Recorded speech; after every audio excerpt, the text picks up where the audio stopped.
हाँ तो दोस्तों, यार इस वीडियो में हम एनसीईआरटी कवर करने वाले हैं oogenesis की। और ओवेरी में जो फॉलिकल डेवलपमेंट चलता है, ठीक है, क्या ओवेरी में जो फॉलिकल डेवलपमेंट चलता है इसकी हम बात करने वाले हैं। ठीक है, देखो यार इस वीडियो में oogenesis और फॉलिकल डेवलपमेंट की हर एक लाइन कवर होगी एनसीईआरटी की। तो बिना देरी के इस बेहतरीन वीडियो को हम शुरू करते हैं। ठीक है, तो सबसे पहले हम समझते हैं यार oogenesis क्या होता है। सबसे पहले हम समझने वाले हैं कि oogenesis क्या होता है। तो देखो oogenesis का मतलब क्या है, the process of formation of A mature female gamete. ठीक है, एक मैच्योर फीमेल गैमेट बनने की जो प्रोसेस है वही होती है oogenesis। ठीक है, देखो जो मैच्योर फीमेल गैमेट है उसको हम एग भी कहते हैं और ओवम भी कहते हैं। ठीक है, तो एग या ओवम या मैच्योर फीमेल गैमेट बनने की प्रोसेस है वो क्या होती है, oogenesis। और देखो ये जो oogenesis है उसमें अच्छा खासा अंतर होता है स्पर्मेटोजेनेसिस से। तो वही लिखा हुआ है which is markedly different from spermatogenesis. ठीक है, अब देखो हम आगे oogenesis की पूरी प्रोसेस देखने वाले हैं। ठीक है, तो वहां आपको समझ में आ जाएगा यार ये स्पर्मेटोजेनेसिस से कैसे अलग है। ठीक है जी, देखो यहाँ से चलते हैं हम, है ना, फिर हम वापस से एनसीईआरटी में आएंगे। ठीक है, अभी यहाँ से चलते हैं। तो देखो यार जो oogenesis है, ठीक है, देखो जो oogenesis की प्रोसेस है वो फीमेल में बर्थ से पहले ही स्टार्ट हो जाती है। एक बार वापस, क्या बहुत इंपॉर्टेंट है यार, देखो क्या, देखो जो oogenesis की प्रोसेस है वो फीमेल में बर्थ होने से पहले ही स्टार्ट हो जाती है, यानी एम्ब्रियोनिक स्टेज में ही स्टार्ट हो जाती है। ठीक है, या फिर सीधी भाषा में मैं ये कहूँ कि जब बेबी पेट में ही है, मतलब उसने अभी तक बर्थ नहीं लिया है, तभी oogenesis शुरू हो जाती है। ठीक है, देखो होता क्या है, मिलियंस ऑफ उगोनिया या फीमेल गैमीट मदर सेल है, इसका फॉर्मेशन होता है सबसे पहले। क्या, देखो वापस सुनो, क्या देखो होता क्या है, मिलियंस ऑफ उगोनिया या फीमेल गैमेट मदर सेल है उसका फॉर्मेशन होता है। ठीक है, और देखो ये जो उगोनिया है वो माइटोसिस करते हैं और लगातार अपने नंबर्स बढ़ाए बढ़ाए जाते हैं। ठीक है, उगोनिया में क्या हो रही है, माइटोसिस हो रही है और इनकी नंबर्स बढ़ते जा रहे हैं। ठीक है, अब क्या होगा, जो उगोनिया है या फीमेल गैमेट मदर सेल है इसमें डिफरेंशिएशन हो जाएगा और बन जाएगी प्राइमरी oocyte। बहुत इंपॉर्टेंट, वापस क्या, देखो उगोनिया है उसमें डिफरेंशिएशन हो गया और बन गई प्राइमरी oocyte। ठीक है, अब देखो जो प्राइमरी oocyte है, क्या साहब, देखो जो प्राइमरी oocyte है इसमें मियोसिस फर्स्ट स्टार्ट होती है, लेकिन ये प्रोफेज 1 पे आके अटक जाती है। क्या साहब, देखो प्राइमरी oocyte था, इसमें मियोसिस स्टार्ट हुई और ये कहाँ रुक गई, प्रोफेज 1 पे आके रुक गई। ठीक है, और इसी टाइम क्या है, चाइल्ड का बर्थ हो जाती है, चाइल्ड बर्थ हो गई है ना। देखो एनसीईआरटी पढ़ लेते हैं अभी तक जो पढ़ा है ना। oogenesis is initiate during the embryonic development stage when a couple of million gamete mother cell या oogonia are formed within each fetal ovary। देखो यार वही लिखा हुआ है, देखो जो oogenesis की प्रोसेस है वो बर्थ से पहले यानी एम्ब्रियोनिक स्टेज है उसी में स्टार्ट हो जाती है। ठीक है, मिलियंस ऑफ oogonia बनते हैं। ठीक है, अब देखो यार एक और बहुत इंपॉर्टेंट लाइन, देखो क्या, no more oogonia are formed and added after the birth. यानी देखो एक बार जितनी उगोनिया बन गई एम्ब्रियोनिक स्टेज पे उतनी ही रहेगी, बर्थ के बाद एक भी उगोनिया नहीं बनेगी। एक बार वापस क्या, देखो जो उगोनिया है जितनी भी बननी है ना वो एम्ब्रियोनिक स्टेज में ही बन जाएगी, यानी बर्थ से पहले जितनी बननी है बन जाएगी। एक बार बेबी का बर्थ हो गया तो फिर कोई भी उगोनिया नहीं बनेगी, ये लिखा हुआ है यहाँ। ठीक है, अब देखो आगे क्या होता है, हमने देखा था, देखो एनसीईआरटी से देख लेते हैं। ये देखो डायग्राम है कि देखो कि ये जो उगोनिया है उसमें क्या होगा, डिफरेंशिएशन हो जाएगा और बन जाएगी प्राइमरी oocyte। और प्राइमरी oocyte है इसमें फर्स्ट मियोटिक डिवीजन होगा जो कि रुक जाएगा प्रोफेज 1 में आके। ठीक है, तो ये हमने देख लिया था, वही लिखा हुआ है देखो, these cell start division and enter into the prophase 1 of the meiotic division get temporary arrested at that stage. ठीक है, अब देखो मैंने बता दिया था, देखो प्राइमरी oocyte है उसमें मियोसिस 1 या फर्स्ट मियोटिक डिवीजन है, प्रोफेज 1 पे आके रुक गया और इसी टाइम पे क्या, बेबी का बर्थ हो गया। इस टाइम पे बेबी का बर्थ हो गया, अब देखो उसकी चाइल्डहुड है वो भी बीत जाता है। इस टाइम क्या है, ओवेरी बिल्कुल इनएक्टिव रहती है। ठीक है, फिर आ जाती है प्यूबर्टी। ठीक है, देखो हुआ क्या, देखो मियोसिस 1 है, प्राइमरी oocyte में मियोसिस 1 है वो रुक गया प्रोफेज 1 पे। ठीक है। अब देखो बेबी की बर्थ होगी, पूरा बचपन भी बीत गया, इस टाइम क्या ओवरी इनएक्टिव रही, अब आ जाती है प्यूबर्टी। ठीक है। अब देखो ये जो फॉलिकल डेवलपमेंट है इसको भी हम थोड़ा देख लेते हैं यार, है ना। देखो जो क्या होता है, बहुत ध्यान से देखना। देखो जो oogonia है उससे प्राइमरी oocyte बन गई, ठीक है, लेकिन हमने देखा प्रोफेज 1 पे आके अटक गया था, इसमें मियोसिस 1। ठीक है। अब देखो चाइल्ड का बर्थ हो गया, अब ये जो प्राइमरी oocyte है, क्या साहब, ये जो प्राइमरी oocyte है इसके बाहर ग्रेनुलोसा की सेल है, इसको सराउंड कर लेती चारों तरफ से, और ये पूरा स्ट्रक्चर हम इसे कह देते हैं प्राइमरी फॉलिकल। एक बार वापस क्या, देखो जो प्राइमरी oocyte है इसके बाहर फॉलिकल की जो लेयर है इसको सराउंड कर लेती है, इसे हम बोल देते हैं अब प्राइमरी फॉलिकल। और बर्थ से लेके प्यूबर्टी तक ये जो प्राइमरी फॉलिकल बने इनके नंबर्स में लगातार क्या है, लॉस होता रहता है, और ये नंबर केवल और केवल 60,000 से 80,000 रह जाता है। ठीक है। इस क्या, देखो जो बर्थ के टाइम पे जो प्राइमरी फॉलिकल है ना, अब क्या है इसके बाद क्या है, अब देखो यार एक बार हम इसका रिवीजन कर लेते हैं जो अभी हमने देखा। देखो बर्थ के टाइम पे जो प्राइमरी oocyte है इसके बाहर ग्रेनुलोसा की सेल है इसको कवर कर लेती है, ग्रेनुलोसा की सेल इसको कवर कर लेती है, इस पूरे स्ट्रक्चर को हम बोलते हैं प्राइमरी फॉलिकल, इस पूरे स्ट्रक्चर को हम बोलते हैं प्राइमरी फॉलिकल। ठीक है। और ये जो प्राइमरी फॉलिकल है बर्थ से प्यूबर्टी तक इसके नंबर लगातार गिरते रहते हैं, और ये कितने पहुंच जाते हैं, केवल और केवल एक ओवरी में 60 से 80,000 ही रह जाएगी प्राइमरी फॉलिकल एक ओवरी में। ठीक है। अब देखो मैं एनसीईआरटी में देख ले तो यही लिखा हुआ है, each primary oocyte then get surrounded by a layer of granulosa cell। इसे है ना, इस पूरे स्ट्रक्चर को हम बोलते हैं प्राइमरी फॉलिकल। ठीक है। देखो प्राइमरी oocyte थी, उसके बाहर ग्रेनुलोसा की सेल है ना, इसको सराउंड कर लेती है ना, इसको हम बोल देते हैं प्राइमरी फॉलिकल, इस पूरे स्ट्रक्चर को हम बोल देते हैं प्राइमरी फॉलिकल। देखो ध्यान से देखना आगे वाली line, a large number of these follicle, ये जो प्राइमरी फॉलिकल बने इनका लॉस होता है, ये इनका डीजनरेशन होता है during the phase from birth to puberty.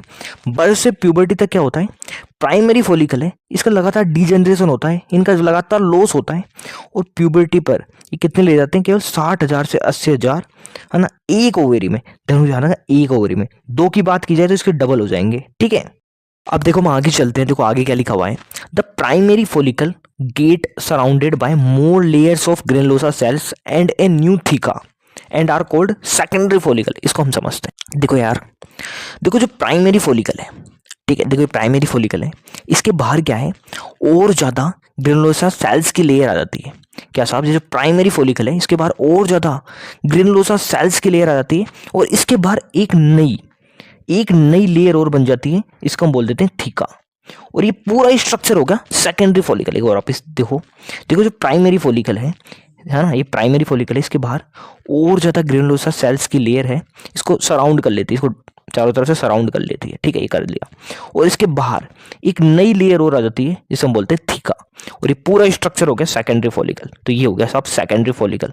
ठीक है, ये बाहर थीका लेयर आ गई, ये हो गया पूरा स्ट्रक्चर सेकेंडरी फॉलिकल। ठीक है। तो यार यही लिखा हुआ है, देखो प्राइमरी फॉलिकल है उसके बाहर और ज्यादा लेयर आ गई ग्रेनुलोसा सेल्स की, और एक नई लेयर और बन गई, इसे हमने बोल दिया थीका। ये पूरा स्ट्रक्चर होगा सेकेंडरी फॉलिकल। ठीक है।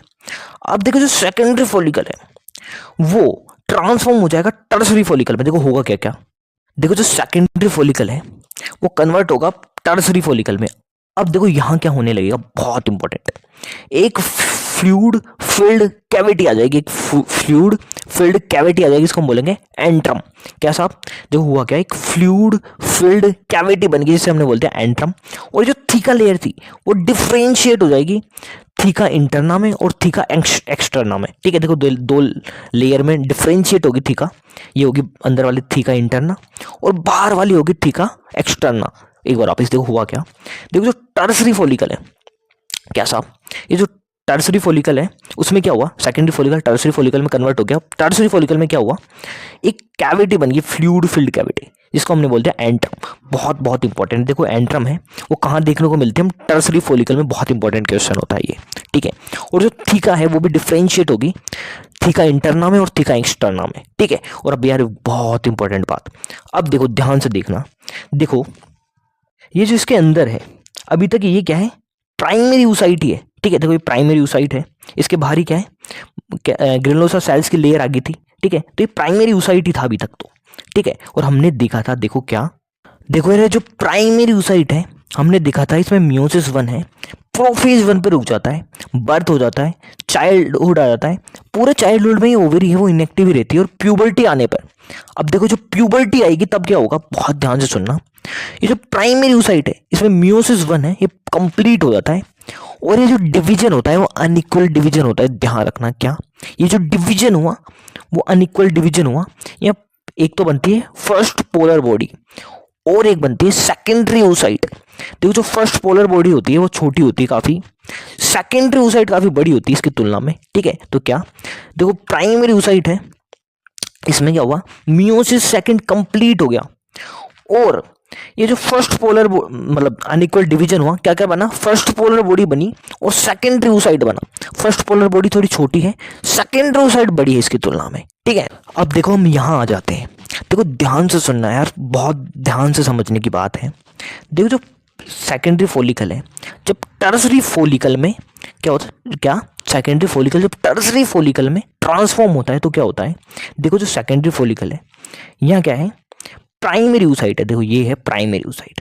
अब देखो प्राइमरी oocyte है, इसमें क्या हो जाता है, डिवीजन हो जाता है और बन जाती है सेकेंडरी oocyte और फर्स्ट पोलर बॉडी, ठीक है। क्या साहब, देखो ये सेकेंडरी फॉलिकल है जब ट्रांसफॉर्म हो रहा है टर्सरी फॉलिकल में, ठीक है। तो क्या हो रहा है, जो प्राइमरी oocyte है इसमें डिवीजन हो जाता है और बन जाती है सेकेंडरी oocyte, और बन जाती है सेकेंडरी oocyte और फर्स्ट पोलर बॉडी बन जाती है, ठीक है। फर्स्ट पोलर बॉडी बन जाती है, ठीक है जी। तो देखो यहाँ क्या है, ये है सेकेंडरी oocyte, यहाँ क्या है इस टाइम, सेकेंडरी oocyte। अब एनसीईआरटी में भी देख लेते हैं, यही लिखा हुआ है, देखो the secondary follicle soon transform into the tertiary follicle which is the characterized by, यहाँ क्या पाई जाती है, फ्लूइड फिल्ड कैविटी, जिसको हमने बोला था एंट्रम, ठीक है। और देखो जो थीका लेयर है वो क्या, और द थीका लेयर इज क्या हो रहा है, थीका लेयर डिफरेंशिएट हो गई थी, थीका इंटरना में और थीका एक्सटर्ना में, तो वही लिखा हुआ है the theca layer is organize into an inner theca interna, अंदर है थीका इंटरना और बाहर है क्या, थीका एक्सटर्ना, तो वही लिखा हुआ है, ठीक है।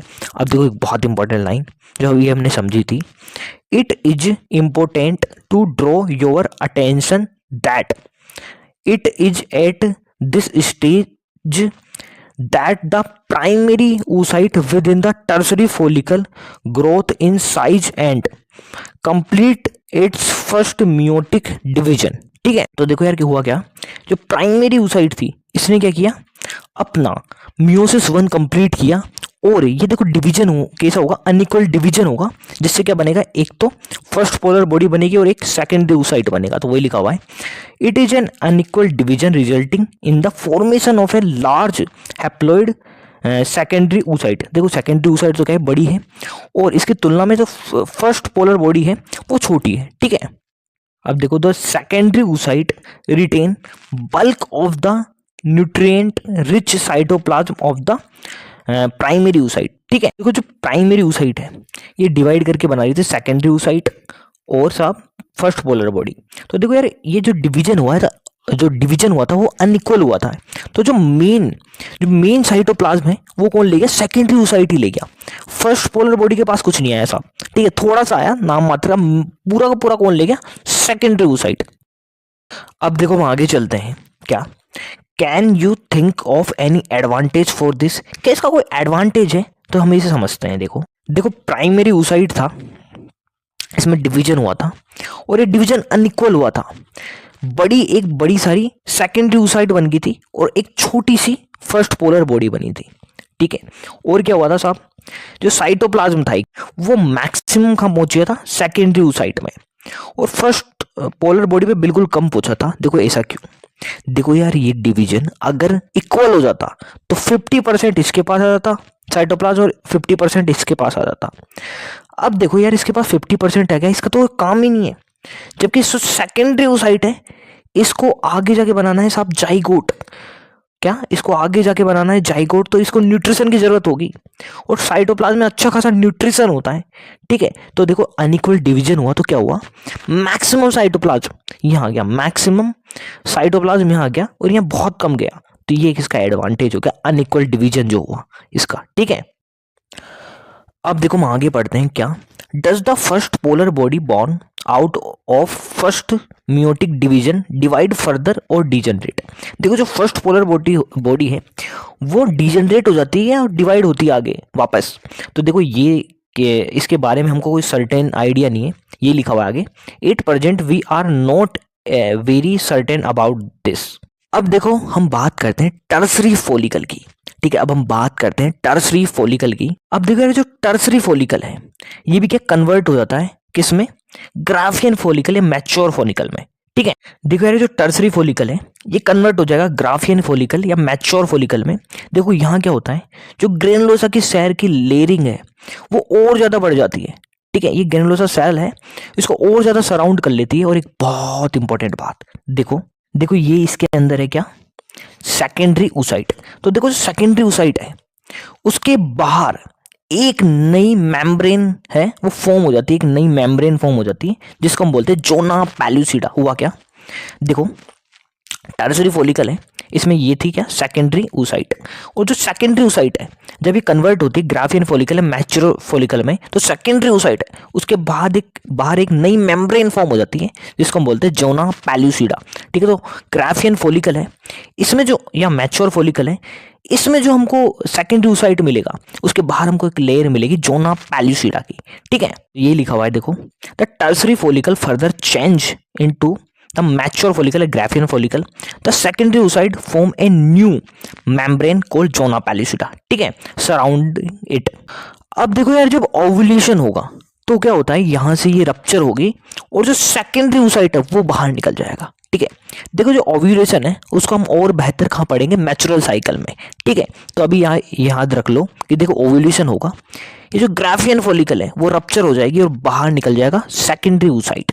ठीक है, तो ये लिखा हुआ है the Graafian follicle now rupture to release the secondary oocyte। ठीक है, रप्चर हुआ ग्राफियन फॉलिकल और बाहर निकल गई सेकेंडरी oocyte। ठीक है, from ovary by the process of ovulation, इसे हम बोलते हैं ओव्यूलेशन। ठीक है, इसको हम आगे भी पढ़ेंगे। अब देखो जो सेकेंडरी oocyte है ये बाहर निकल गई भाई, रप्चर हो गया ग्राफियन फॉलिकल का। अब जैसे ही सेकेंडरी oocyte के पास फर्टिलाइजेशन के लिए स्पर्म आएगा, इसमें हो जाएगा मियोसिस सेकेंड, इसमें हो जाएगा मियोसिस सेकेंड। ठीक है, और बन जाएगा सेकेंडरी पोलर बॉडी और ओवम। ठीक है, देखो ये जो डिवीजन है वो भी अनइक्वल होता है यहाँ भी। ठीक है, तो देखो क्या, देखो जो सेकेंडरी oocyte है इसके पास जैसे स्पर्म आएगा फर्टिलाइजेशन के लिए, मियोसिस सेकेंड कंप्लीट हो जाएगी और बन जाएगा ओवम और सेकेंडरी पोलर बॉडी या सेकेंड पोलर बॉडी। ठीक है, देखो आप यहाँ भी देख सकते हो। ठीक है, देखो ये है सेकेंडरी oocyte। ठीक है, डिवीजन हुआ मियोसिस सेकेंड, ओवम बना और सेकेंडरी पोलर बॉडी बन रही है या सेकेंड पोलर बॉडी बन गई। ठीक है,